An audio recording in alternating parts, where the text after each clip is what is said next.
दोस्तों, स्वागत है आपका द स्टडी केबिन में। यहाँ हम आज बात करेंगे हाल ही में एमपीपीएससी के प्रीलिम्स को लेकर आपकी क्या रणनीति होनी चाहिए, जो कि 26 अप्रैल 2026 को होने वाला है।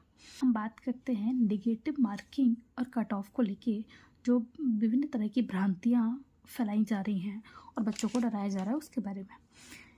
देखिए, ये दुर्भाग्यपूर्ण ज़रूर है कि एमपीपीएससी ने इस बार भी बहुत कम वैकेंसी दी है, पर इसका मतलब ये नहीं है कि आपको एग्ज़ाम नहीं देना है या आपका होगा नहीं। सच मानिए तो नेगेटिव मार्किंग उन बच्चों के लिए अच्छा ही होती है जो सीरियस होकर पढ़ते हैं। अब आपको हर टॉपिक की डिटेल में जाके स्टडी करनी पड़ेगी। तो अब हम यहाँ बात करते हैं कि आपको क्या रणनीति हो कि आप मार्च स्पेशली 15 से 20 मार्च के बीच में अपना सिलेबस पूरा कर पाए। जैसा कि आप जानते हैं कि एमपीपीएससी का सिलेबस बहुत ही स्पेसिफिक होता है। उसने 10 यूनिट्स में पूरे प्रीलिम्स के सिलेबस को डिवाइड कर रखा है।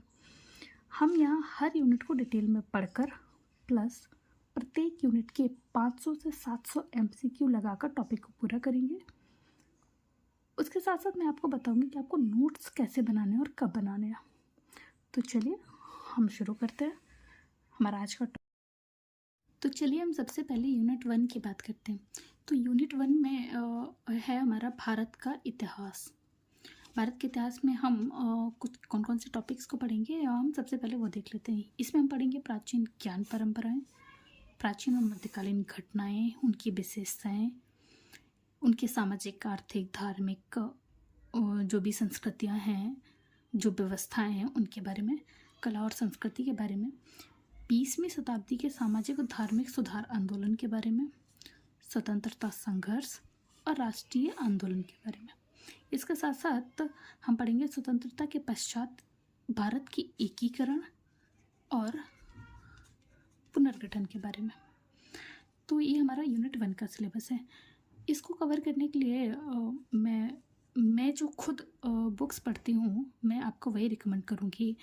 आप यहाँ पे लूसेंट की हिस्ट्री देख सकते हैं, बहुत कम पेजेस में होती है।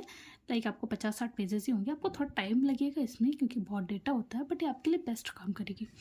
इसके साथ साथ आप निर्माण की बुक से एमपी का पार्ट कुछ कवर कर सकते हैं। अगर आप एक्स्ट्रा कुछ पढ़ना चाहें, नहीं पढ़ना चाहें तो आप इसको छोड़ सकते हैं।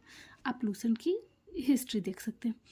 इसके साथ साथ टेलीग्राम पे एक चैनल है एमपीपीएससी सुपर 100 करके, लक्ष्मी सरल सर का। वो हर टॉपिक के, हर यूनिट के 600 से 700 एमसीक्यू डालते हैं। तो आप वहाँ से, वो उनका चैनल में फ्री होते हैं, तो आप वहाँ से वो एमसीक्यू लीजिए। जैसे आपका टॉपिक आपने कवर कर लिया, आप वहाँ से एमसीक्यू लीजिए और वो 600-700 एमसीक्यू सॉल्व कीजिए। इसके बाद हम बात करते हैं यूनिट 2 के बारे में। तो यूनिट 2 है हमारी भारत की हिस्ट्री, आर्ट एंड कल्चर और साहित्य के बारे में। यहाँ पे अगेन एमपीजीके के लिए मुझे थोड़ा निर्माण की बुक ठीक लगती है, तो मैं वही निर्माण की बुक रिकमेंड करूँगी। और साथ ही साथ यहाँ भी आपको एमपीपीएससी सुपर 100 के वो 500-600 जो भी एमसीक्यू होंगे वो सारे सॉल्व करने हैं आपको यूनिट वाइज, ठीक है। इसके साथ साथ एमपी की हिस्ट्री, आर्ट एंड कल्चर और साहित्य के कुछ टॉपिक ऐसे हैं जो शायद निर्माण में उतने अच्छे से नहीं है, तो मैं रिकमेंड करूँगी आप उनके नोट्स बनाएं। आप जाइए, आप टॉपिक का नाम डालिए, गूगल पे जाइए, चैट जीपीटी का यूज़ कीजिए, या जो भी आपके पुराने सोर्सेस हैं आप उनसे उनके नोट्स बनाइए, ठीक है। इसके बाद हम यूनिट 3 की बात करते हैं। तो यूनिट 3 में है भारत का भूगोल। भारत के भूगोल को आप महेश वर्णवाल बुक से कवर कर सकते हैं, या आपने जो एनसीईआरटी पढ़ी आप उससे देख लें, बट मुझे लगता है महेश वर्णवाल में डेटा काफ़ी अच्छा है, तो आप इस पर जाइए। इसके साथ साथ आप चाहें तो लूसेंट से भी ज्योग्राफी कवर कर सकते हैं, ठीक है। तो अगर आप दोनों देख लेंगे तो भी अच्छा है, मतलब ज़्यादा बड़ा टॉपिक है नहीं, बहुत कम टॉपिक है, तो आप दोनों, मैं तो रिकमेंड करूँगा आप दोनों ही देख लो। इसके साथ साथ आपको एमसीक्यू जरूर लगाने, साथ ही साथ जितने भी पीवाईक्यू हैं एमपीपीएससी के वो सारे आपको ज्योग्राफी के लगाने हैं, ठीक है। इसके बाद एमपी की ज्योग्राफी के लिए, एमपी की ज्योग्राफी के जितने भी टॉपिक हैं वो ऑलमोस्ट आपकी निर्माण की बुक में कवर किए गए हैं। इसके साथ साथ आपको 600 एमसीक्यू लगाने हैं। साथ ही साथ आप पुणेकर पब्लिकेशन की एमसीक्यू जो ऑब्जेक्टिव बुक है वो ले लीजिए, आप वहाँ से इसका ऑब्जेक्टिव कीजिए। एमपी के जितने भी एमपी स्पेशल टॉपिक हैं उनके आप ऑब्जेक्टिव लगाइए। इसके साथ साथ बात करें हम यूनिट 5 के बारे में। तो यूनिट 5 में भारत और एमपी की संवैधानिक व्यवस्था के बारे में दिया गया है, यानी कि पॉलिटी के बारे में, इंडियन और एमपी की पॉलिटी के बारे में। तो कुछ टॉपिक यहाँ से आप लक्ष्मीकांत से कवर करेंगे, जो भी स्टार्टिंग के चैप्टर्स हैं, जैसे कि यहाँ बता देती हूँ आपको, संविधान सभा, फंडामेंटल राइट्स, डीपीएसपी, ये सारे टॉपिक आपको लक्ष्मीकांत से करने हैं। आपको पार्लियामेंट भी पढ़ना है। एमपी के जो टॉपिक होंगे वो आप निर्माण की बुक से कवर कर सकते हैं। साथ ही साथ आपको एमसीक्यू प्रैक्टिस ज़रूर करनी है। जैसे लास्ट टाइम काफ़ी अच्छे क्वेश्चन पॉलिटी से पूछे गए थे, कॉन्सेप्ट बेस्ड क्वेश्चन पूछे गए थे, तो ये आपको यहाँ से अच्छे से करना पड़ेगा।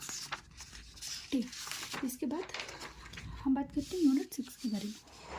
तो यूनिट 6 में एमपी और भारत की अर्थव्यवस्था यानी कि इकोनॉमी के बारे में बात करेंगे। तो यूनिट 6 की जो इकोनॉमी है, ये यूनिट 6 के नाम से जो निर्माण की बुक आती है, आप उससे कवर कीजिए। आपको कहीं और जाने की ज़रूरत नहीं है। साथ ही साथ आप लूसेंट का जो इकोनॉमी वाला सेक्शन है, वहाँ से अपने इकोनॉमिक कॉन्सेप्ट जो हैं यहाँ से अपने क्लियर कीजिए। उसके बाद आप निर्माण की बुक पे जाइए।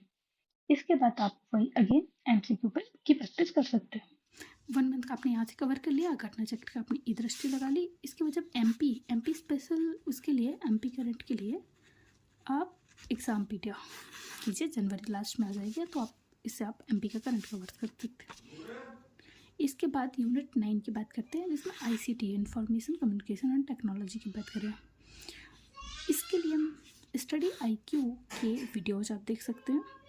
मुझे सर का स्पेसिफिक नाम तो नहीं पता, बट उनके बहुत सारे वीडियोज पड़े हैं, 35-40 कुछ वीडियोज है।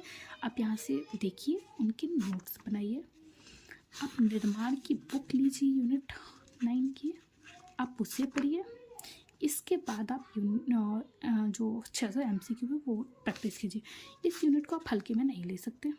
यहाँ से 8 से 10 क्वेश्चन हमेशा आते हैं, और यही वो क्वेश्चन है जो आपका सिलेक्शन करा भी सकते हैं और आपको बाहर भी कर देते हैं। इसके बाद हम बात करते हैं यूनिट 10 के बारे में, जो है एमपी की जनजातियाँ।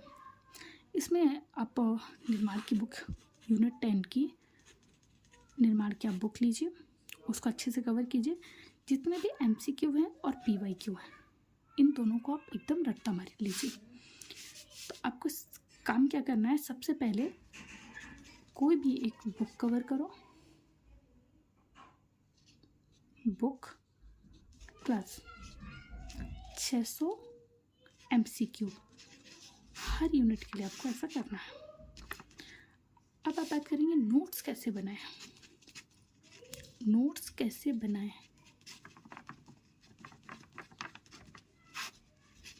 ठीक, तो जब आपने नोट्स कैसे बनाए, जब आपने बुक को पढ़ लिया अच्छे से, आपने MCQ उसके लगा लिए।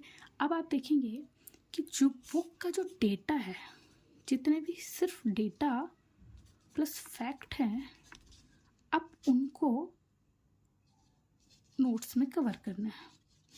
डेटा और फैक्ट जो भी होंगे, और जब आप MCQ सॉल्व कर रहे हो, तो जो MCQ आपसे सॉल्व नहीं हो रहे हैं, जो आपके गलत हो जा रहे हैं, उनको आप अपने नोट्स में ऐड ऑन करेंगे। इस तरीके से जो आपके नोट्स होंगे वो आपको लास्ट में रिवीजन के लिए बहुत काम आएंगे।